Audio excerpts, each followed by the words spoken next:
Hello there. We're on the third of the 7 deadly sins now. Dorothy Sayers has discussed lust, the most popular of the 7 deadly sins. And also she's discussed wrath and anger. Now she moves on to gluttony, not something we talk much about nowadays. So Sayers says, this is page 70 of Creed or Chaos, the third warm-hearted sin is named gula in Latin and in English gluttony. In its vulgarest and most obvious form, we may feel that we are not much tempted to it. Certain other classes of people, not ourselves, do of course indulge in this disreputable kind of wallowing. Poor people of coarse and unrefined habits drink too much beer. Rich people, particularly in America and in those luxury hotels which we cannot afford, stuff themselves with food.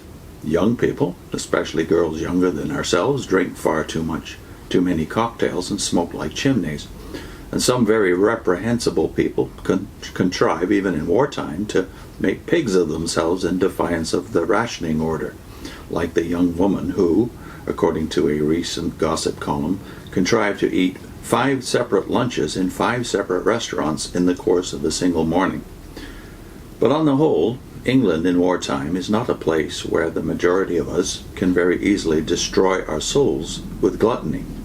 We may congratulate ourselves on that if we have not exactly renounced our sins. This particular sin, at any rate, has renounced us.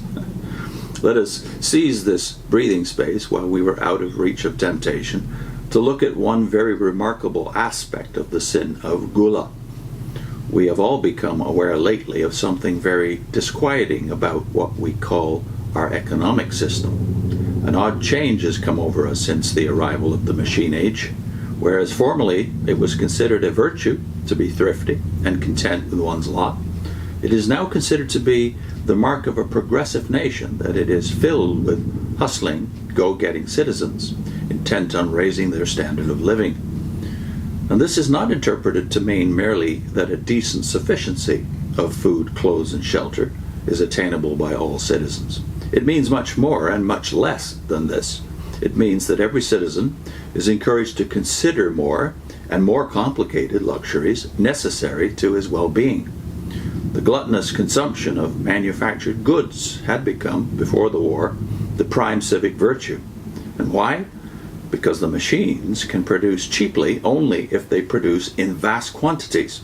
Because unless the machines can produce cheaply, nobody can afford to keep them running. And because unless they are kept running, millions of citizens will be thrown out of employment, and the community will starve. We need not stop now to go round and round the vicious circle of production and consumption.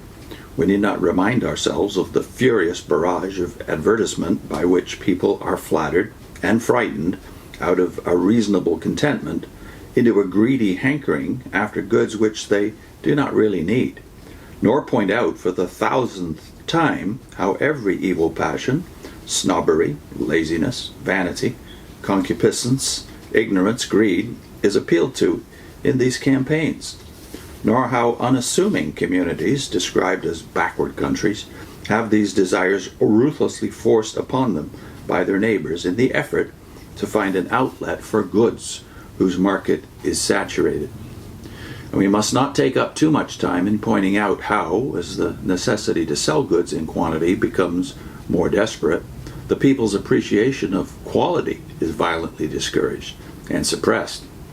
You must not buy goods that last too long, for production cannot be kept going unless the goods wear out or fall out of fashion, and so can be thrown away and replaced with others. If a man invents anything that would give lasting satisfaction, his invention must be bought up by the manufacturer so that it may never see the light of day.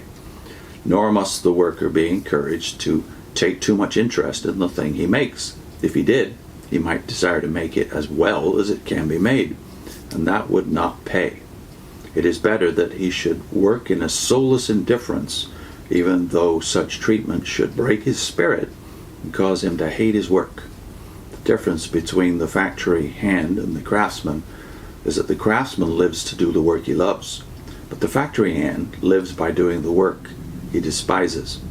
The service of the machine will not have it otherwise. We know all about this, and must not discuss it now, but I will ask you to remember it. It reminds me of a movie that came out about 10 years after Dorothy Sayers gave this lecture.